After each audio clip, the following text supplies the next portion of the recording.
All right, what's up, guys? CNC Cards here. I'm just gonna do like a quick little breakdown on the top three NBA cards currently that I'm investing in and why.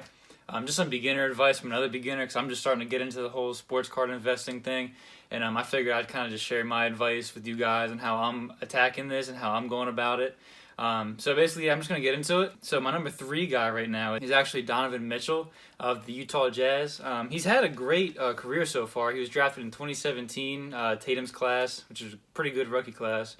So last year, he actually averaged 24 points per game. He shot 45% from the field, 4.5 rebounds, and 4 assists per game, which is pretty good numbers. So off the bat, just me saying that, you would probably think that he'd be a guy that you're going to be investing in already, or his prices are already going to be established and high. But that's the thing, that's not the case. His Optic base rookie is selling for about $20 to $30 right now, which I believe has so much room to grow. Because if you look on like past sales over the past year especially, his sales were up super high. I don't know if you guys, I'm sure you guys remember Jamal Murray and him had that nice little showdown in the playoffs in the bubble, and that really helped his prices a lot. But since then, he got eliminated from the bubble and his prices went down, and they've kind of relatively stayed down.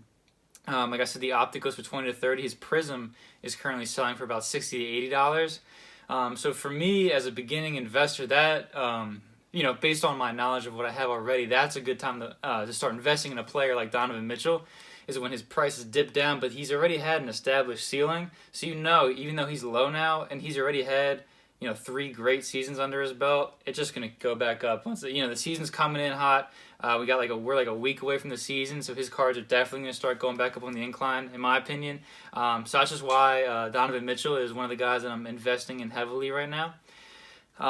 Also, if you take into consideration with the Jazz, you really got Mike Conley and Rudy Gobert.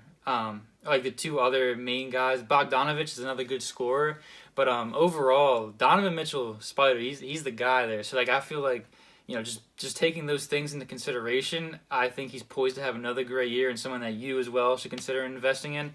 But let me know what you guys think. If you think otherwise, if you agree with me, let me know. But the second guy on my list right now is Shea Gilgeous-Alexander of the Oklahoma City Thunder, and he was drafted by the Clippers. But then he was over there at the Thunder with Chris Paul. Now, when Chris Paul left, he was Shea was kind of under Chris Paul's wing, and that's a great veteran player to be, shadowing you, teaching you the ways of the game, things like that. Great point guard. He's going to be a Hall of Famer, I'm sure. So having him kind of like mentor Shea was huge. And Shea had a great year last year, 19 points a game, 47% field goal, 6 rebounds, like 3 assists. So he had a great season last year already, even with CP3, who was, CP3 was shining last year. So, credit to him, man. That dude's still going. But yeah, so Shea is now the man in OKC. You look at the depth chart, he's the guy. All right, so Shea is the guy. Now, looking at his prices, the Prism's going like $40 to $50, Optic about 20 to 25, and I'm just comparing those two because I feel like those are the most sought after like base rookie cards, kind of Optic and Prism Select too. But I feel like Optic and Prism just easy to look at, especially for me too, because like I said, I'm just starting out in this. I've been collecting for a while, but I'm just trying to share with you guys what I've learned as of this point, and hoping to connect with you guys. Maybe you guys can give me a little advice on what you're doing right now, who you're investing in. I definitely appreciate that. So yeah, the Prism, $40 to $50. That's not a lot at all, considering the ceiling on Prism base rookies. So say Shea comes out, has a great year. I'm sure his scoring is going to go up. Everything's going to go up this year. That's what it's looking like, at least. He studied under Chris Paul. He learned a lot. Now he's the guy. So if he steps up, that Prism rookie card is going to go up significantly, So just the fact that at the price point right now, it's at $40 to $50. I picked up a couple at like in between there, $45 range. So I just think that's a great buying point right now, just because of the ceiling, and it's not like a super crucial. It's not like a do or die investment. Say he just has like a mediocre year, his Prism will probably just flatline. It'll probably be at the same value. So you're probably not going to lose a lot of money by investing in Shea, in my opinion. But yeah, so that's the reason that Shea is number 2 on my list. And now we're going to get into the number 1 guy that I'm currently investing in for the NBA right now. And that would be RJ Barrett of the New York Knicks. And that's because with RJ Barrett, He was the number 3 pick in the draft. He was like, I could be wrong, but I'm pretty sure he was the number 1 recruit out of high school going into college.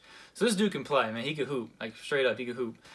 So basically, what I'm looking at with RJ is like last year was 14 points a game, 40% from the floor, 5 rebounds and 2.5 assists. So that's like, subpar, decent stat. It's a good stat line. Don't get me wrong, it's not bad, but it's like an average, your average like role player, you could say stats. 14 points a game isn't a whole lot. But when you look at New York's roster as well, what else do they have? You know what I mean? It's like they got RJ, who probably has the most potential of any guy on that team, and it's only his second year. So you think about it, a guy like that, the 3rd pick in the draft, he had a good career at Duke, playing with Zion there. You figure his ceiling as well is going to be super high. And the hype train behind him has been overshadowed by Zion and Ja, which is another reason why I think he's a great investment. It's because he's been living in the shadow of these two guys, these two superstars, this whole past year, and his prices definitely reflect that with the Prism about like $20 to $25, Optic $10 to $15 range, about that, and that's like nothing, especially if you're not trying to invest like big amounts of money going for all the PSA 10s and all the graded cards, which me personally right now I'm not. I'm only just buying and flipping raw cards just to get started, you know what I mean? So I feel like that's a great price point, especially for the Prism. $20 to $25 for a Prism rookie. That's a phenomenal price point, I feel like. And you can buy them in bulk and probably get that down even a little more. So for me, from an investor standpoint, I definitely recommend investing in RJ Barrett. Let me know what you guys think about RJ Barrett, because out of those 3, he's definitely more of the wild card type player. Donovan's established. Shea's looking pretty bright. RJ's kind of, on the fence there. So let me know what you guys think about RJ Barrett. If you think you're going to want to invest in RJ like me or not, comment below. Let me know who you're investing in. What do you guys think about Donovan Mitchell, Shea, Barrett, my 3 picks for this week and probably going into the NBA season that I'm investing in. So yeah, just let me know what you guys think. I would definitely really appreciate it if you guys subscribe to the channel. Me and my buddy run this, CNC Cards. Every video to this point has just been like box breaks and just stuff like that, having fun. But I figured this would be kind of a cool video, just so you guys could see me, hopefully see my buddy Coates too in the near future. But yeah, if you guys would subscribe, that would mean a lot to us. We'd really appreciate that. And if you enjoyed this, go like the video. Some more support, we always appreciate. We're just trying to connect with you guys and see what you guys like too, and just try to get something going here. So yeah, I appreciate you guys watching. Stay tuned for more videos, and I'll catch you guys next time. Thanks.